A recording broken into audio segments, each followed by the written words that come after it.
हलाल मीट के पीछे छिपे इरादे से परिचित हो, झटके की ओर बढ़ रहे हैं गैर मुस्लिम।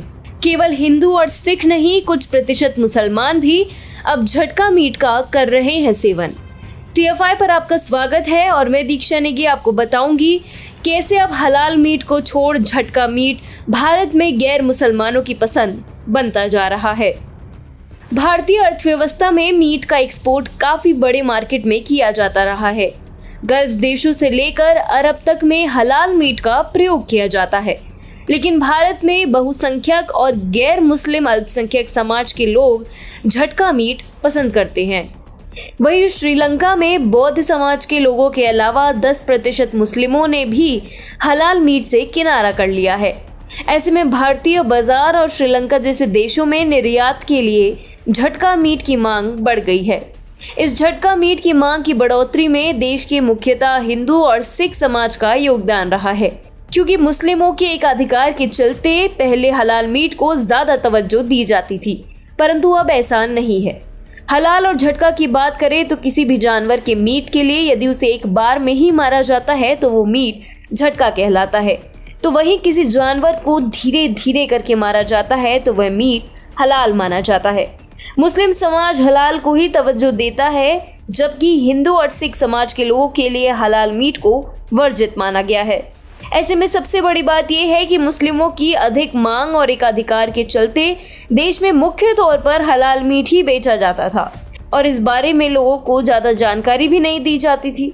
लेकिन अब यह परिस्थिति बदल चुकी है।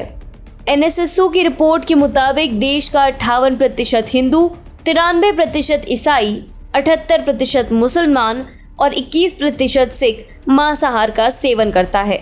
ऐसे में मुस्लिम समाज के लोगों को छोड़कर पूरा वर्ग झटका मीट खाने वाला है।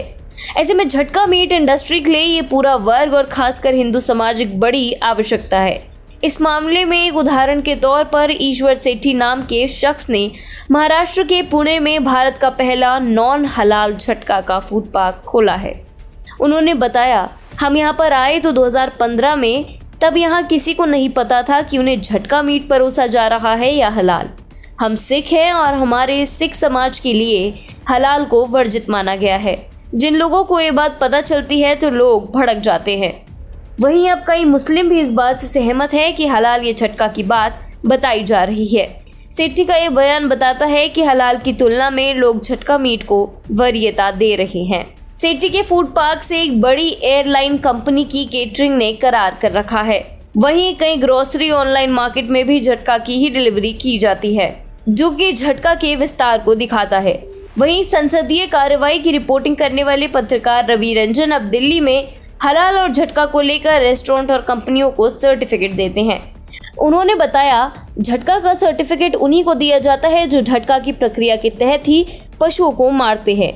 हलाल और झटका मीट की बिक्री एक साथ नहीं की जा सकती और इसीलिए उनकी संस्था दोनों के मीट के लिए किसी एक को सर्टिफिकेट नहीं देती है। दिल्ली की बीजेपी शासित नगर पालिका ने भी एक आदेश में साफ कहा था कि जितने भी नॉनवेज रेस्टोरेंट हैं उन्हें ये बताना होगा कि वो अपने ग्राहकों को झटका मीट परोस रहे हैं या हलाल। इस मुद्दे पर बड़े रेस्टोरेंट्स ने तो फैसले की आलोचना की, लेकिन वही दिल्ली के शादरा इलाके के मीट विक्रेता नितिन कुमार ने बताया कि अधिकतर लोग द्वारा झटका मीट की मांग ज्यादा की जाती है। प्रत्येक मीट पर नगर पालिका द्वारा झटका या हलाल होने का सर्टिफिकेट लगाया जाता है। मीट विक्रेता के कथन अनुसार ही समझे तो एक कहा जा सकता है कि झटका मीट की ज्यादा मांग हिंदू समाज के लोगों की जागरूकता और विक्रेताओं को झटके की तादाद रखने पर मजबूर कर रही है। श्रीलंका में बौद्ध आबादी के इतर भी मुस्लिम आबादी तक में झटका मीट को अधिक तवज्जो मिल रही है। कुछ इसी तरह चीन में भी हलाल मीट के खिलाफ आंदोलन चलता है और झटका को महत्व दिया जाता है। वहीं देश में सुप्रीम कोर्ट यह भी कह चुका है कि ग्राहकों को उनकी वरीयता के अनुसार खान पान की वस्तुएं प्रदान की जाएं, क्योंकि ये उनका हक है। मुस्लिमों के इतर देश का हिंदू, सिख, ईसाई समाज की भी झटका के प्रति झुकाव दिखाई देता है कि भारत में झटका मीट का व्यापार अरबों डॉलर का विस्तार पा चुका है। ठीक इसी तरह चीन और श्रीलंका जैसे देशों को निर्यात कर भी झटका मीट के व्यापार को मजबूती मिल सकती है।